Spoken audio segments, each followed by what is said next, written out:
What's going on, guys? It's Jimmy here. Welcome to our daily show where we discuss everything you need to know about on a daily basis, including money, investing, the stock market, the fourth stimulus package update, and stimulus check update. If you haven't subscribed to our YouTube channel yet, make sure to click the subscribe button down below. It's completely free to do so. And remember that new videos come out here on our YouTube channel at 10 a.m., 3 p.m., and 8 p.m. Eastern Standard Time.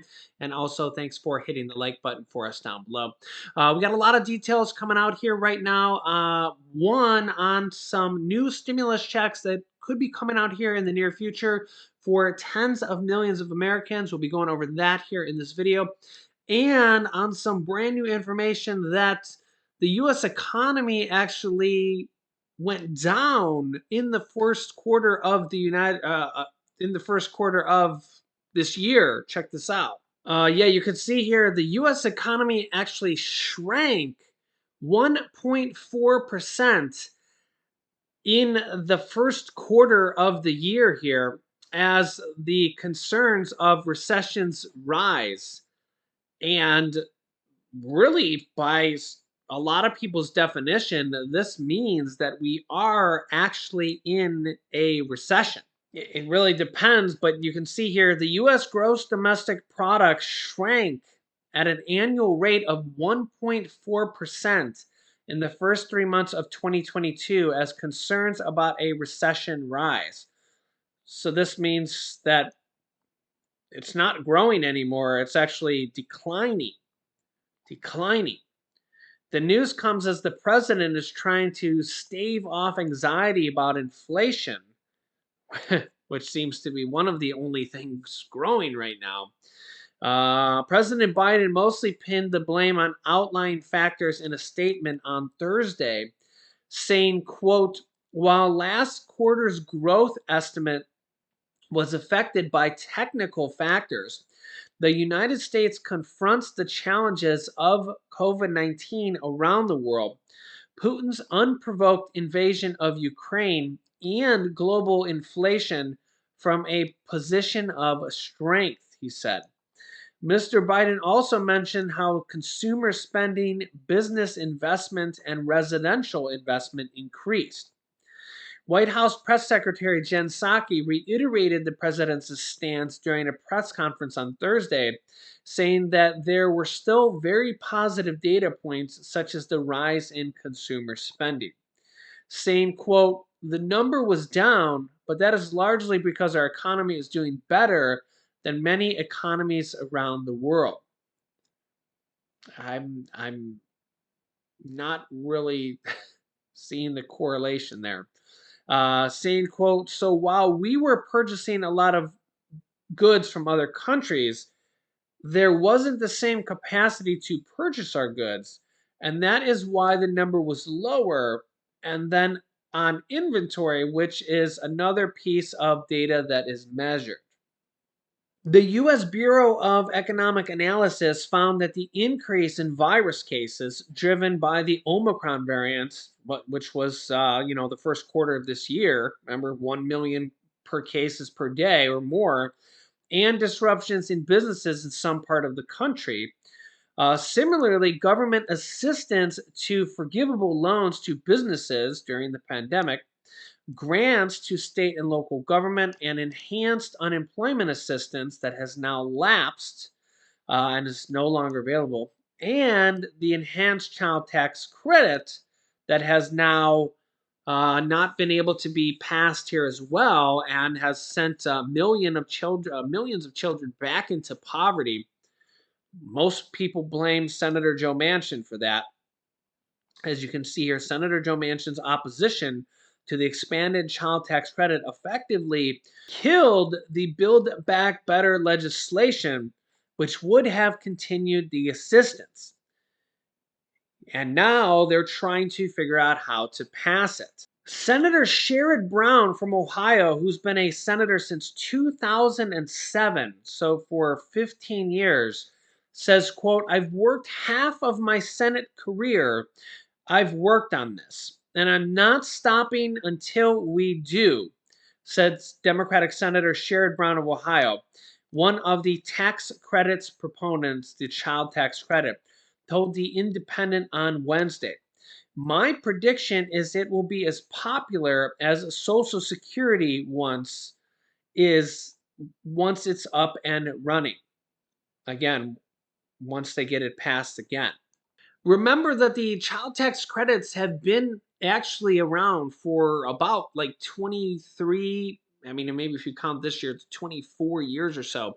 But they've been largely made a lot more popular now because of the monthly payments and the increase.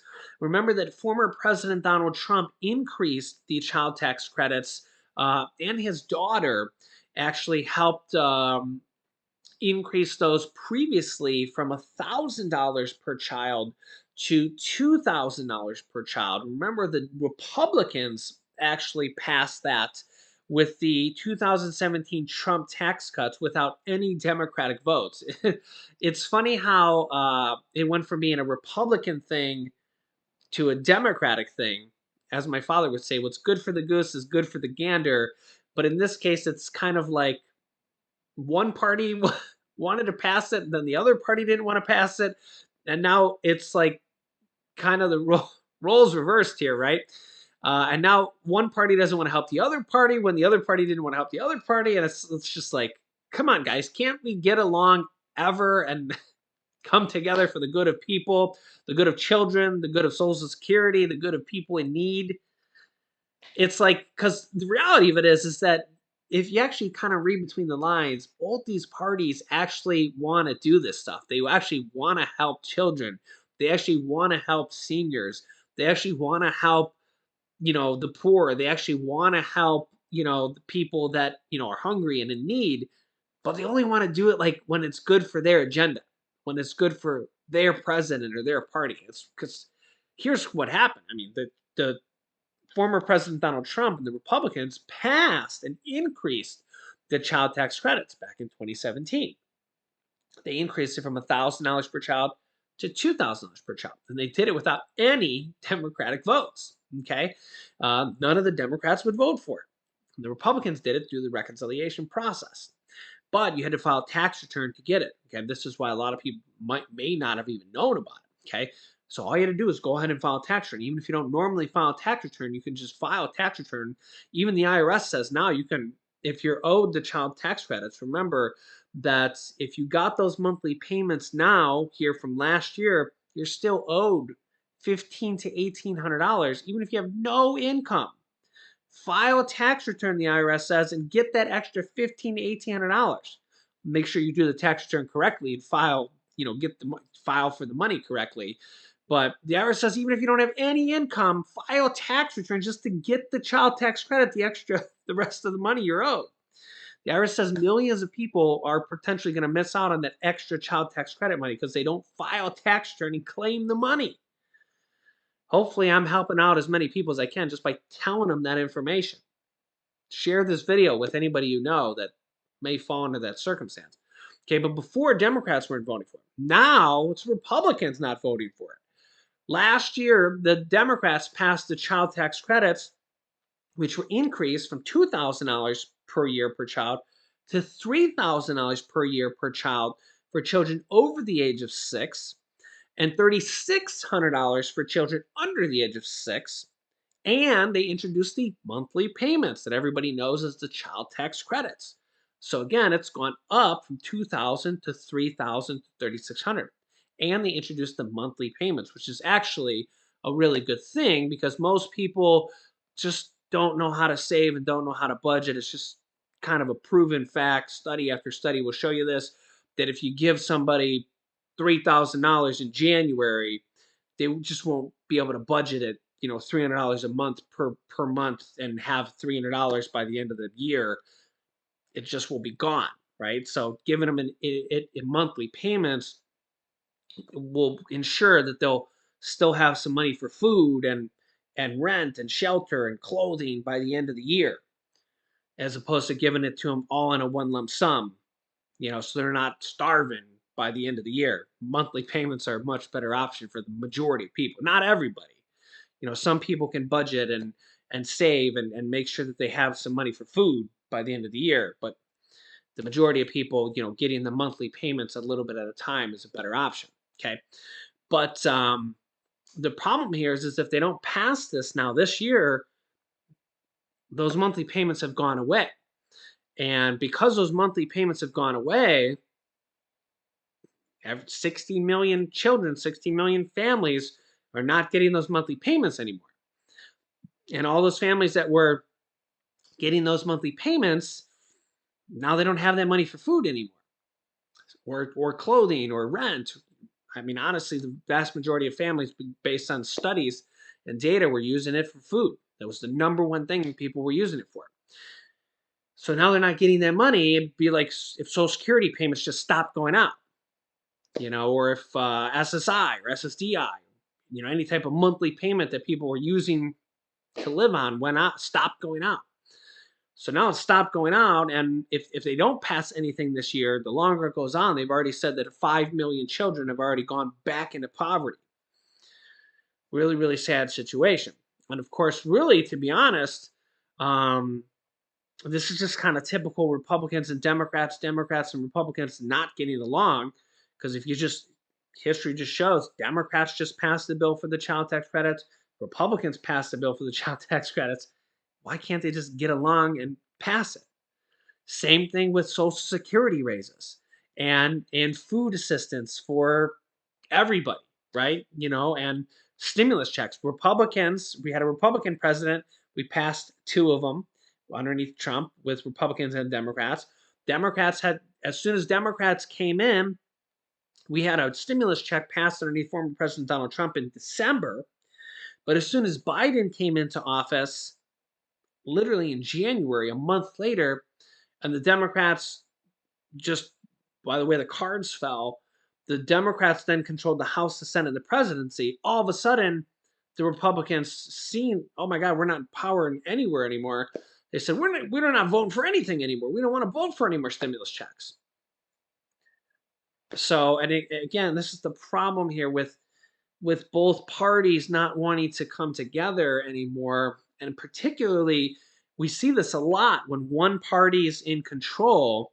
And I'm not picking on any one party here because, again, the Republicans did that with the 2017 tax cuts. They passed everything on their own. The Democrats didn't want to vote for anything. And the Democrats are doing it now. The Democrats passed everything with the third stimulus check, and the Republicans didn't want to vote for anything. Not a single Republican voted for that. So, really, both parties do this. And that's kind of one of the problems with our system. It's a major problem with our system. So, but we did get 3 stimulus checks passed. We did get rent assistance passed, mortgage assistance passed, utility assistance passed, and now a lot of states are passing something. And in fact, here's the latest details on this. This could be from the last one. For California passed stimulus checks last year for over 27 million people.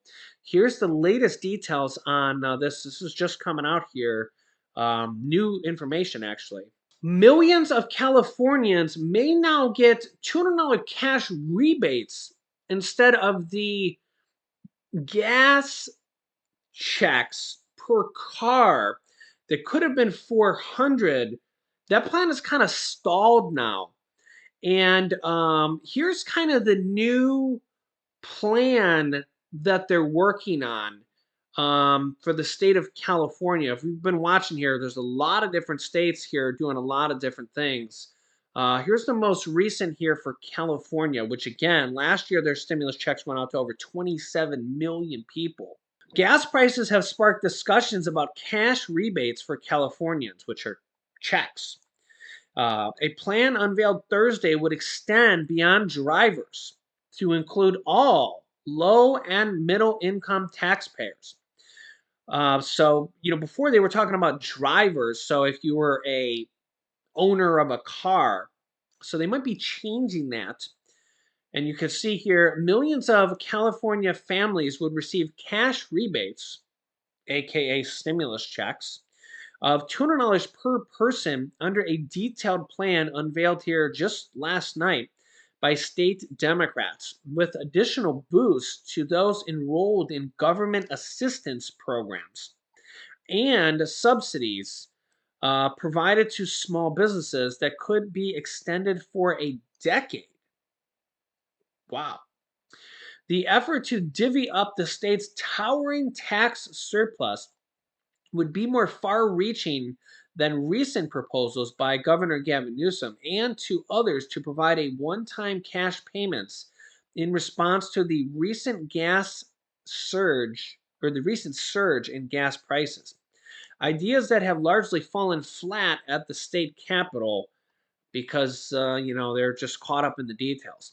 Even as the state gas tax increase looms on the horizon in July, because pretty much all these states have inflation increases kind of built into their system. Instead, legislative leaders have insisted on a more broad based approach in response to the efforts of inflation on Californians. Quote, with the new revenue available for this year's budget, the Senate is doubling down on our priorities, said the Senate President Pro Tem Tony Adkins, Democrat from San Diego, said in a written statement. In all, Democrats said Thursday that they believe the state will have some $68 billion in surplus tax revenues over the next 14 months that can be used in a variety of ways to boost government services as well as the state's cash reserves. This honestly means that California is probably going to have stimulus checks or checks, whatever you want to call them. Realistically, they're stimulus checks or they're going to be gas checks or whatever for years to come. And a lot of states will potentially as well, if you've been watching my channel. It's not just California. If you've been watching my channel, there's literally like a dozen states or more that have now passed checks. The estimate relies on preliminary data from April tax collections. More detailed projection is expected in the next 2 weeks as Governor Gavin Newsom unveils a new revised state budget. Atkins said Thursday that the large surplus would allow the state to, quote, help even more people bolster their ability to achieve their dreams and ensure there will be more resources, both resources and a more equitable system in place for the future. Senate Democrats propose spending $8 billion on one time cash rebates for families with an adjusted annual incomes of less than $250,000, $200 per taxpayer, and another $200 for each child for a family of four that meets the income requirements. The state would provide a $800 tax rebate. Leaders of both legislative houses embraced a similar idea last month. So, a potential $200 check per person, including children. I don't know if there's a limit on the amount of children. By comparison, the gas price relief touted last month by Newsom would cost $9 billion and would be limited to vehicle owners with an additional subsidies for public transit. The governor also sought to pause this summer's scheduled increase in gas taxes, an effort that was subject to a deadline this week. Absent an 11th hour agreement, California's fuel exercise taxes will go up on July 11th by 3 cents and 2 cents for diesel. There's also a bipartisan group of state legislators unveiled their own plan on Thursday that is focused on gas prices, calling for a 12-month suspension of California's current 51 cent per gallon tax on gasoline. Those taxes are expected to total $7 billion for the current fiscal year that ends June 30th. So that could happen potentially in addition, maybe. Again, that would be an additional $7 billion in savings. $7 billion with a B, not 7 million, 7 billion. So that could save you 51 cents per gallon of California tax for 12 months. That's a lot of money. That's a lot of money. Democrats are also proposing subsidies to California small businesses that will soon be required to make new payments to cover the cost of pandemic jobless claims. Unemployment benefits paid during the height of the pandemic were covered by a loan from the federal government that's scheduled to be repaid in part by higher payroll taxes for employers. Last month, a legislative analysis estimated a typical employer will pay $21 a year more per employee in 2023. That's per year. I don't think that's that much as long as it's not per hour. And as much as $189 per employee by 2031. Democrats said Thursday they would commit $10 billion subsidy for businesses. Now that's a lot. As 250 employees paid out over the coming decade. Families also enrolled in the state's welfare assistance program called CalWorks would also be eligible for an additional subsidy. Low income Californians with disabilities would also receive a supplement to their benefits. And grants would be made available to low income residents whose immigration status keeps them out of traditional tax filing process. Billions more would be added to the state's reserves and rainy day funds. And after California's last recessions for school and social programs. Yeah, so this kind of gives you an idea how California is obviously the largest state by population by a long shot. Um, and when they send out stimulus checks and additional monies as well, it goes out to a lot of people, a lot of people. When they sent out stimulus checks last year, like I said, it went out to like 27 plus million people. That's a lot because some of these other states that are sending out stimulus checks, sometimes they go out to 1 million, 2 million, 3 million. I think that Colorado's stimulus check, let me see here, like Colorado just passed a check here for $400 per person, $800 per couple. I think this is for like 3 million people or 3.1 million people here. Monday, Colorado passed for every taxpayer will get $400 this summer, and families will get $800 or for two people. Yeah, I think that article didn't show the population that was getting the check, but I think it was for about 3 million people. But just for comparison, California is like 27 million people, so it's like 9 times the size.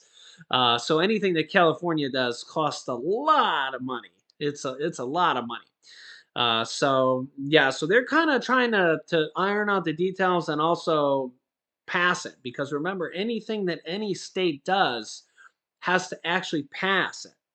That's a big thing. It's just like you think about Joe Manchin and Republicans and Democrats and Republicans don't want to vote for anything right now with the Democrats and when the Republicans controlled the House, the Senate, and the presidency underneath when Trump was first in office, they were in the same similar situation that the Democrats are now. Democrats have control of everything, but they don't have 60 votes in the Senate. Okay, and when Trump first came in there, he was in a similar situation. That's when they passed the 2017 Trump tax cuts through the reconciliation process, but they didn't have the 60 votes in the Senate, so they couldn't just pass anything on their own. They were able to pass the 2017 Trump tax cuts through reconciliation, and that's how they passed that Trump tax cuts bills that did have the child tax credits increase in there and a bunch of other things. And of course, the Democrats criticized the Republicans for it. The Republicans are criticizing the Democrats for their stimulus package even though, like for example, Trump passed two stimulus checks, underneath Trump, and also a Republican Senate, Republican majority Senator named Mitch McConnell. Trump had two stimulus checks. Biden only had one. And Trump's first stimulus package alone was 2.2 trillion. Biden's stimulus package was 1.9 trillion. That's why I don't get where the criticism comes from because like if I was on the debate team and you were like, all the inflation is because of Biden, I'd be like, what are you talking about? Like you passed two stimulus checks, Biden only passed one, and your first stimulus package alone was more money than Biden's. But alas, that's what Congress, that's what Democrats and Republicans do. Democrats blame the Republicans for the Trump tax cuts, and Republicans blame the Democrats for the Biden's last stimulus check, even though the Republicans actually passed more stimulus. it's just like you just can't make this stuff up, right? So I don't know. The reality of it is that they just need to come together more often, and do more to help each other. The reality of it is that they do this stuff sometimes. Uh, Strangely, and I mean, I guess this really depends on everybody's opinion. I get it, but they're almost unanimous on the war right now. I think that they all kind of realize that war could be coming for us and the rest of the world because of how crazy Putin is. And almost unanimously, Republicans and Democrats, at least in the past couple votes, there could be a new vote coming up here now again, have passed and said, yeah, send send munitions and stuff to Ukraine and let them fight that battle, because right now it's better for them to fight the battle than us. Send them all the supplies because we may be fighting this battle here soon. And Republicans have been saying yes, yes, yes, or yes. There was a few Republicans that said no. People like Marjorie Taylor Greene and stuff like that. But Democrats and Republicans have all been voting yes on that. So you don't see that very often where it's unanimous, almost unanimous with Republicans and Democrats. Um, but like I said, it's better than the U.S. fighting that battle. We're just basically giving them the supplies. But literally now Putin's threatening everybody with nukes. There's not going to be any winners with a nuclear war. Nobody. There's no winners now. But if it goes to a nuclear war, it's going to be 1,000 times worse. So I don't know. I'm going to keep you up to date here with everything. Let me know your thoughts here in the comments. Remember that new videos come out here every day at 10 a.m., 3 p.m., and 8 p.m. Eastern Standard Time. Honestly, I'll have a big stimulus check video here coming up later today. Really, there's a lot going on here. States by states are just literally, and honestly, if you kind of look at California, if you kind of look at their kind of budgetary money here, a lot of states are, if you just kind of just take a glance at how much money they had and how much money they're proposing sending out. California, just as an example, is kind of in the position now where they could probably send out checks every single year. And they're also kind of in the position where they can do, and I'm just using them as an example because that's who we focused on in this video, because there's kind of a lot of details there. And we've been talking about a lot of other states and a lot of other videos as new information comes out. But I think that for the near term, a lot of states could start sending out checks every year, and property tax rebates, and boost to SNAP benefits and all these other benefits as well, lowering sales tax, lowering grocery tax, lowering gas taxes, because a lot of these states just have so much money right now from the last stimulus package, and plus their local economies are kind of boosted. So I really think a lot of states can really give back in multiple different ways and can do so more than just this one time. So I'll keep you up to date here with everything going on here on a federal level, on a state level, and also what's going on here in our country. So make sure to subscribe down below to our YouTube channel. It's completely free to do so. And remember that new videos come out here every day at 10 a.m., 3 p.m., and 8 p.m. Eastern Standard Time. You can click here to watch our newest video next, or click here to see my new video about stimulus, SNAP benefits, and pandemic EBT benefits if you haven't seen that yet. So click on one of those videos next. Thanks for watching, guys, and I'll see you in the next video.